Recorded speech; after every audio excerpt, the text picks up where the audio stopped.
Hello everybody, मैं doctor Taufiq Hussain, associate professor in higher education. आज हम आहार कल्चर के विषय में चर्चा करेंगे। जैसा कि हमने पिछले व्याख्यान में देखा कि इंडस वैली सिविलाइजेशन एक काशीयुगीन सभ्यता थी और 1900 ईसा पूर्व के आसपास है परिपक्व हड़प्पा सभ्यता है वो पतन की ओर अग्रसर हो जाती है और उसकी पतन के पश्चात है उसके आसपास कुछ ग्रामीण बस्तियां वो विकसित होती हैं जिनको ताम्र पाषाणकालीन सभ्यताएं या ताम्र पाषाणकालीन संस्कृतियां हैं वो कहा जाता है। ताम्र पाषाणकालीन जो कल्चर्स है उसके विषय में समझने से पहले थोड़ा सा मैं आपको बताना चाहता हूँ कि हम ताम्र पाषाणकालीन संस्कृतियों के अंदर मनुष्य किस प्रकार पहुँचा। देखिएगा, मानव के विकास की जो कहानी है उसको हम मोटे तौर पर है वो 3 भागों में विभाजित करते हैं: प्री हिस्ट्री, प्रोटो हिस्ट्री और हिस्ट्री। प्री हिस्ट्री में जैसा कि आप जानते हैं कि मानव के विकास का वह चरण है जिसमें मानव को है वो लिखना नहीं आता था, अतः उसके विषय में जानकारी का एक जो मात्र आधार है उसके द्वारा छोड़े गए जो जो जो आर्टिफैक्ट है या जो भौतिक अवशेष है उसके आधार पर उसके बारे में जानकारी का प्रयास करते हैं, उसको प्री हिस्ट्री कहते हैं या जिसको पाषाण काल कहते हैं। और पाषाण काल है उसको हम 3 भागों में विभाजित करते हैं: पूरा पाषाण काल, मध्य पाषाण काल और नव पाषाण काल। पैलियोलिथिक एज, मेसोलिथिक एज और नियोलिथिक एज, ये आप जानते हैं। और फिर पूरा पाषाण काल को भी हम 3 भागों में विभाजित करते हैं: निम्न पूरा पाषाण काल, मध्य पूरा पाषाण काल और उच्च पूरा पाषाण काल, है ना। लोअर पैलियोलिथिक जो जो जो जो आपको जो मेसोलिथिक जो है और अपर पैलियोलिथिक है, तो 3 भागों में इसको विभाजित करते हैं। तो मनुष्य का जो जो प्रारंभिक जीवन है, ऐसा मानते हैं कि 2 लाख ईसा पूर्व है वो पैलियोलिथिक एज शुरू हुआ और 10,000 ईसा पूर्व में वो खत्म हो जाता है। उसके पश्चात मानव विकास की जो पाषाण उपकरणों की जो जो विशेषता है या परिष्कृतता है उसके आधार पर है मध्य पाषाण काल शुरू होता है और मध्य पाषाण काल के पश्चात मनुष्य है वो नव पाषाण काल में प्रवेश करता है। और नव पाषाण काल की विशेषता ये है कि मनुष्य इस एज के अंदर है वो एग्रीकल्चर करना सीख लेता है और ऐसी स्थिति के अंदर उसके जीवन के अंदर एक क्रांतिकारी परिवर्तन आता है, इसलिए इसको नव पाषाण कालीन क्रांति भी कहते हैं। नव पाषाण काल के पश्चात जिस युग की शुरुआत होती है उसको धातु काल कहते हैं। और धातु काल के अंदर भी जो पहला जो काल है या जिसको मेटेलिक एज कहते हैं और इसमें पहला काल है उसको ताम्र पाषाण काल कहते हैं या जिसको चालकोलिथिक एज कहते हैं, जिसकी चर्चा हम आज कर रहे हैं। तो चालकोलिथिक एज का तात्पर्य यह है कि नव पाषाण काल के पश्चात मनुष्य ने है वो धातु के प्रयोग करना सीख लिया और सबसे पहला जो धातु की जानकारी मनुष्य को हुई वो तांबा था और वो इस काल के अंदर है। नव पाषाण काल के पश्चात मनुष्य ने है वो तांबे और जो पत्थर के औजार है उसका इस्तेमाल करना वो शुरू कर दिया। इसलिए इस संस्कृति को है, इस काल के मनुष्य को है कि जो कल्चर है उसको ताम्र पाषाण कालीन संस्कृति है वो कहा गया। तो जहाँ तक हम इसकी डिटेल के विषय में हम अलग से व्याख्यान के अंदर है वो चर्चा करेंगे कि किस प्रकार प्री हिस्ट्री है वो किस प्रकार से है। तो आज हम राजस्थान हिस्ट्री के विषय में विशेष रूप से चर्चा कर रहे हैं क्योंकि राजस्थान का इतिहास है वो आपके प्रथम वर्ष के अंदर है वो द्वितीय पेपर है और एमए प्रीवियस है, एमए फाइनल है, उसका भी एक पेपर राजस्थान का इतिहास है। तो दोनों के लिए ये व्याख्यान है वो समान रूप से वो उपयोगी है, एमए फाइनल के बच्चों के लिए, स्टूडेंट्स के लिए और जो प्रथम वर्ष के स्टूडेंट्स के लिए और जो कम्पिटिटिव एग्जाम की तैयारी कर रहे हैं उनके लिए समान रूप से ये व्याख्यान है वो मेरे ख्याल से उपयोगी साबित होगा। तो हम चालकोलिथिक कल्चर के विषय में चर्चा कर रहे थे, ताम्र पाषाणकालीन संस्कृति के विषय में। तो मैंने आपको बताया कि ताम्र पाषाणकालीन संस्कृति है वो नव पाषाण काल के बाद में शुरू होती है, लेकिन राजस्थान के संदर्भ में हम देखें कि राजस्थान में न्यूलिथिक एज है नहीं और वहाँ सीधा मेसोलिथिक एज से सीधा ही है वो ताम्र पाषाण जो काल है वो शुरू हो जाता है। और ताम्र पाषाण काल के पश्चात है जैसे कि आपने देखा कि जो जो जो जो भारतीय उपमहाद्वीप के उत्तरी पश्चिमी जो भाग है वहाँ पर है एक नई सभ्यता विकसित होती है जिसको सिंधु सभ्यता कहते हैं। है ना। और तो सिंधु सभ्यता है, उन्होंने कॉपर के साथ वो टिन का इस्तेमाल कर करके है वो कांसे का प्रयोग करना शुरू कर दिया, और वहाँ एक नगरीय सभ्यता विकसित होती है जिसको सिंधु सभ्यता के नाम से जाना जाता है, जिसका अध्ययन हमने पिछले व्याख्यान में किया। तो तकनीकी दृष्टि से तो ये होना चाहिए कि सबसे पहले जो आपका पैलियोलिथिक एज है अर्थात जो पाषाण काल है, उसके बाद में पाषाण काल के बाद में ताम्र पाषाण काल और फिर कांस्य युग शुरू होना चाहिए। लेकिन भारतीय संदर्भ में और या राजस्थान के संदर्भ में हम देखें तो यहाँ पर हमें जो है वो कांस्य युग है। कांस्य युग के बाद में हमें ताम्र पाषाणकालीन संस्कृतियाँ वो देखने को मिलती है। हालांकि कुछ ताम्र पाषाणकालीन संस्कृतियाँ वो सिंधु सभ्यता के पहले की हैं, कुछ ताम्र पाषाणकालीन सभ्यताएँ हैं वो सिंधु सभ्यता के समकालीन हैं, और कुछ ताम्र पाषाणकालीन सभ्यताएँ वो सिंधु सभ्यता के बाद की हैं।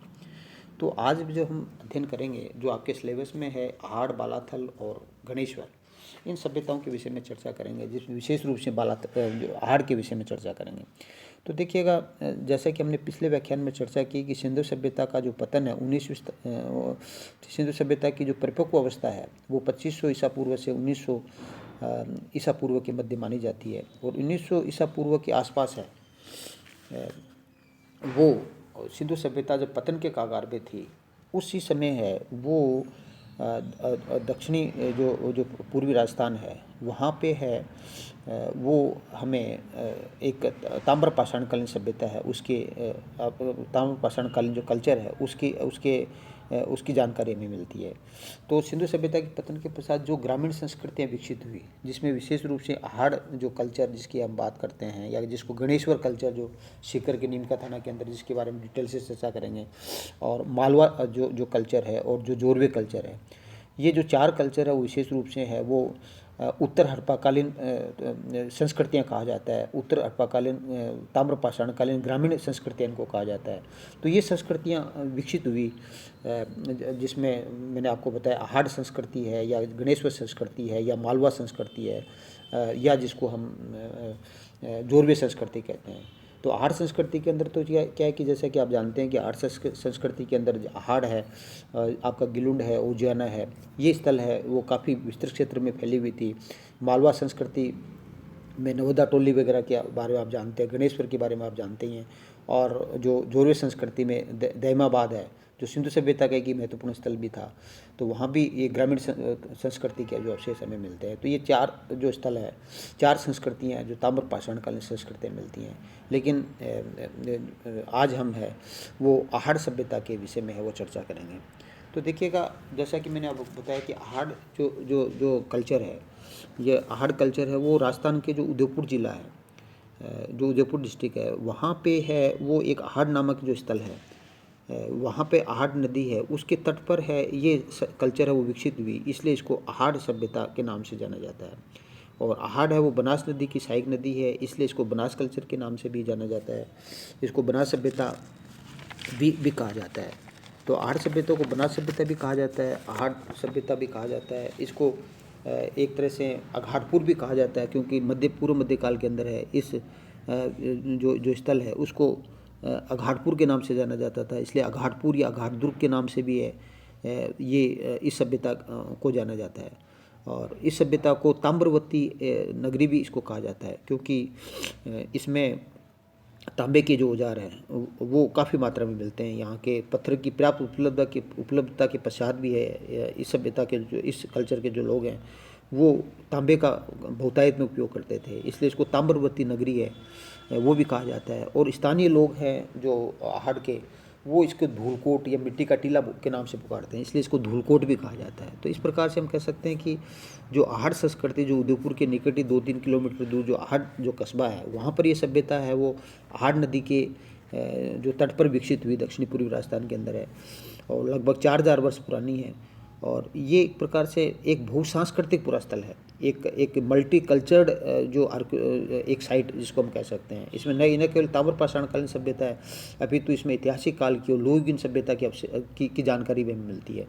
तो एक तरह से आहड़ को हम कह सकते हैं कि ये एक दक्षिणी पूर्वी राजस्थान का एक मल्टी कल्चर्ड आर्कियोलॉजिकल साइट है। और जो जो अपनी प्रारंभिक अवस्था के अंदर है वो इसमें ताम्र पाषाणकालीन सभ्यता इसको कह सकते हैं। इसका जो प्रारंभिक चरण था दैट वाज चालकोलिथिक कल्चर है, और बाद में इसमें निरंतर ऐतिहासिक काल में इसका विकास, आर्ट सभ्यता का निरंतर विकास होता गया, और ऐतिहासिक काल और लोह युग की जानकारी भी हमें इसमें मिलती है। तो आर्ट सभ्यता की जो आर्ट जो कल्चर है वो एक प्रकार से इसको दो भागों में हम विभाजित कर सकते हैं। एक तो ताम्र, इसका जो प्रारंभिक चरण है उसको ताम्र पाषाणकालीन स्थल कल्चर कह सकते हैं, और उसके बाद का जो काल है उसको लोहयुगीन कल्चर भी कह सकते हैं, क्योंकि लोहे के उपकरण भी है, उसके ऊपरी स्तर से हम लोहे के उपकरण भी हमें मिलते हैं। तो देखिएगा, जैसे मैंने बताया कि हार्ड सभ्यता है उसको एक तरह से ताम्रवती नगरी इसको के नाम से पॉपुलर है, क्योंकि यह तांबे के औजार है वो भूताइज पे हमें मिलते हैं। अगाड़ दुर्ग है जो मध्यकाल के अंदर, पूर्व मध्यकाल के अंदर इसको अगाड़पुर के नाम से जाना जाता था, इसलिए अगाड़पुर या अगाड़ दुर्ग भी इसको कहते हैं।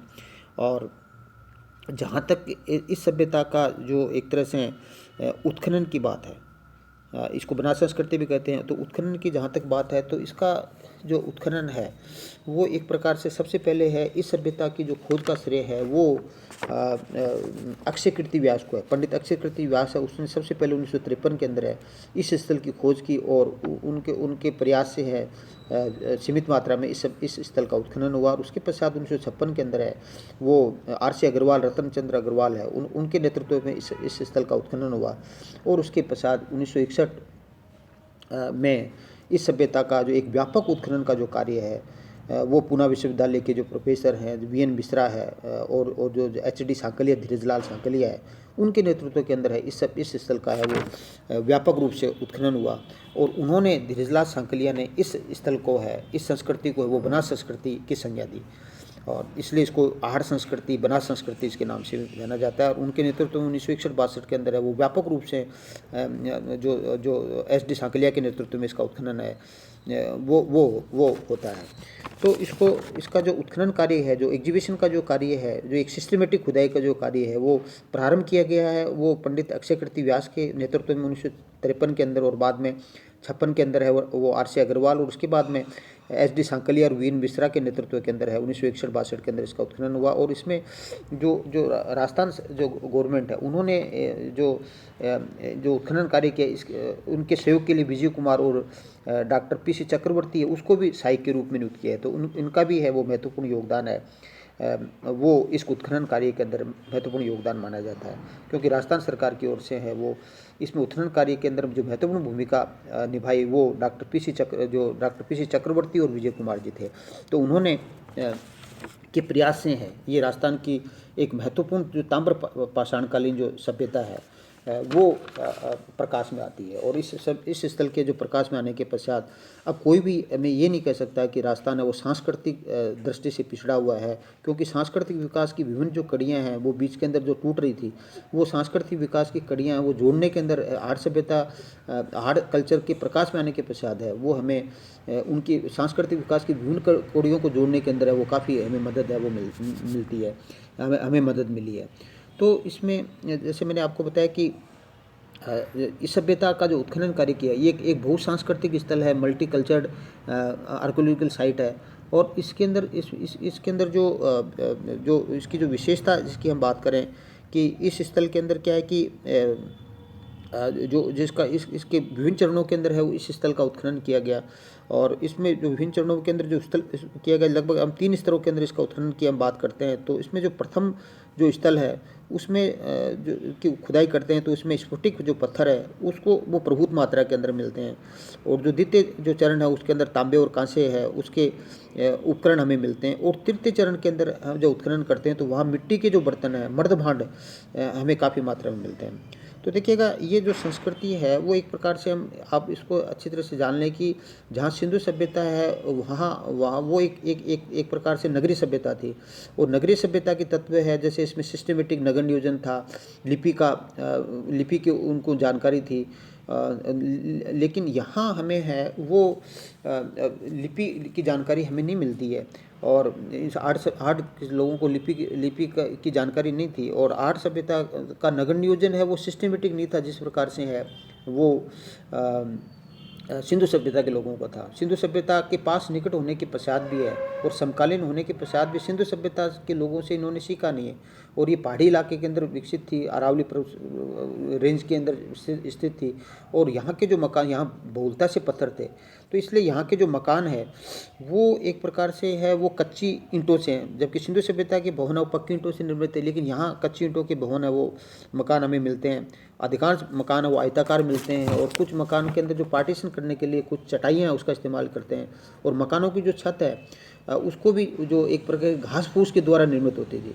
तो एक प्रकार से क्या है कि जिस प्रकार सिस्टमेटिक नगर नियोजन सिंधु घाटी सभ्यता का मिलता है, काशी युग सभ्यता का मिलता है, वैसा नहीं, ये ग्रामीण बस्तियाँ रही, इसको हम ग्रामीण बस्तियाँ कहते हैं। तो यहाँ के जो मकान है वो एक तरह से ग्रामीण परिवेश के मकान हमें दिखाई देते हैं, क्योंकि एक प्रकार से कच्ची ईंटों से निर्मित मकान है, उसमें कुछ नींव के अंदर स्फुटिक पत्थर वगैरह है, उसका वो इस्तेमाल है वो मकानों के निर्माण के अंदर है वो एक प्रकार से करते थे।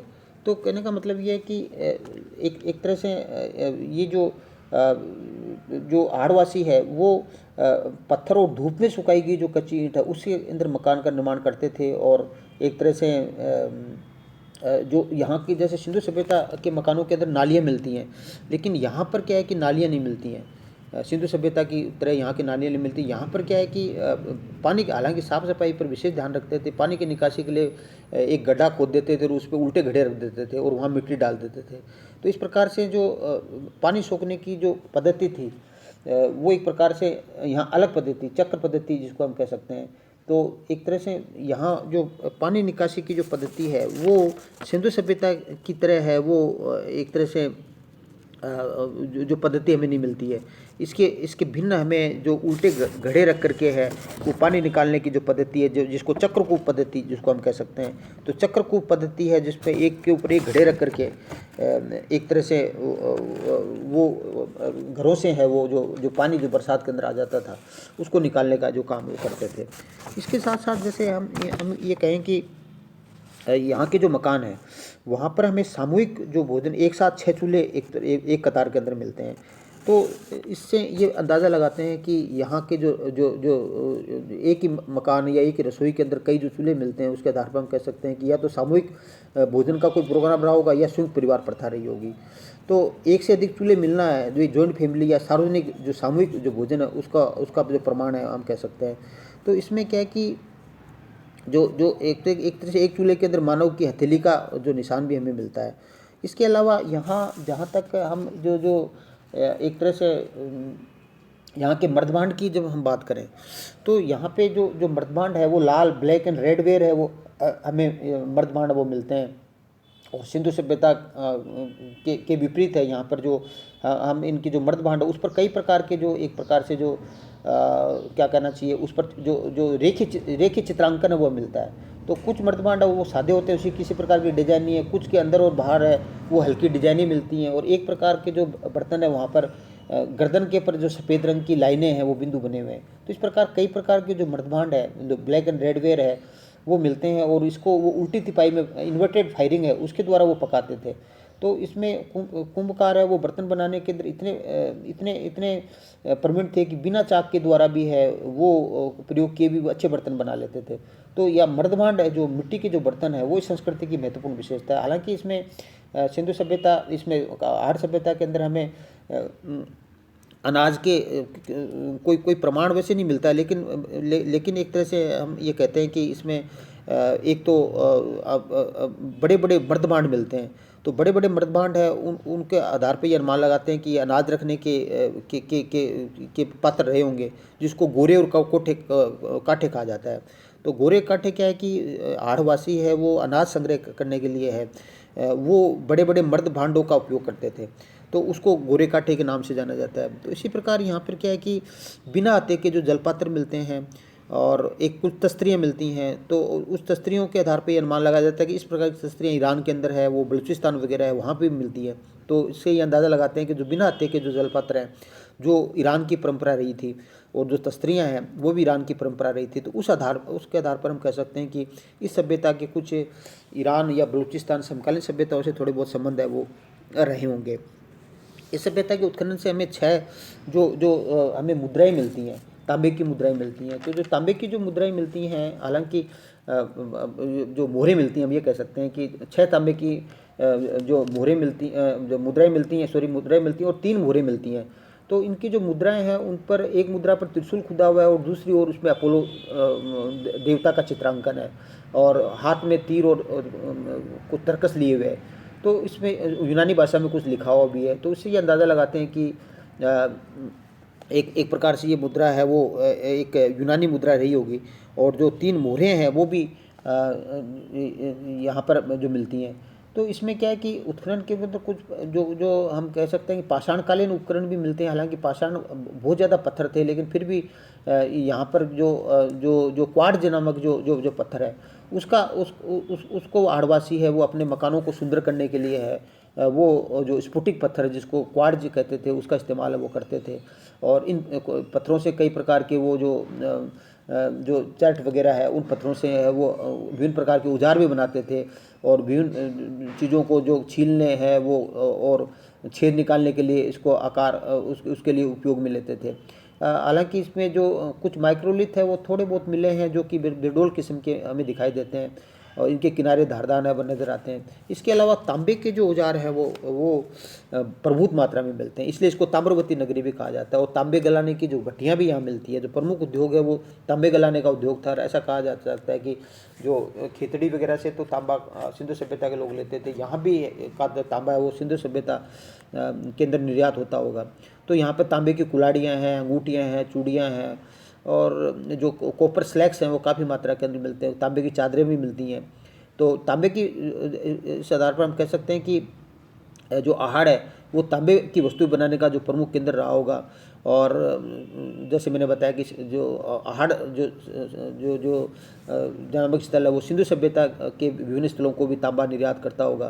तो इस प्रकार हम कह सकते हैं कि एक ताम्र नगरी के रूप के अंदर है, ये इंडस्ट्री के रूप के अंदर है, इसकी गणना हम कर सकते हैं। और यहाँ का जो उद्योग है प्रमुख परमानेंट उद्योग था वो तांबा ही था। लेकिन इसके बाद के काल ऊपरी स्तर पर लोहे के भी उपकरण भी मिलते हैं जिसमें जो कुलाड़ी है, चाकू है, कील तरह के होते हैं। तो ये प्रवृत्ति काल की हमें जान पड़ती है। तो इसके अलावा क्या है कि सिंधु सभ्यता जो आहड़ नामक जो स्थल है वहाँ पे जैसे मैंने आपको बताया कि तांबे गलाने की भट्टियाँ मिलती, ये महत्वपूर्ण है क्योंकि गणेश्वर और ये जो राजस्थान का जो गणेश्वर है और ये जो आपका आहड़ है ये तांबे का एक प्रमुख केंद्र रहा था। यहाँ पर क्या है कि एक बैल की आकृति है वो एक टेरिकोटा की एक जो बैल है, टेरिकोटा जिसमें मिट्टी को पका करके बनाया जाता था, वो एक बैल की आकृति मिलती है। हालांकि सिंधु सभ्यता के अंदर भी बैल प्रमुख पशु माना जाता था। तो इसको पुरातत्वविद है वो बनासीन जो बुल है उसकी संज्ञा देते हैं।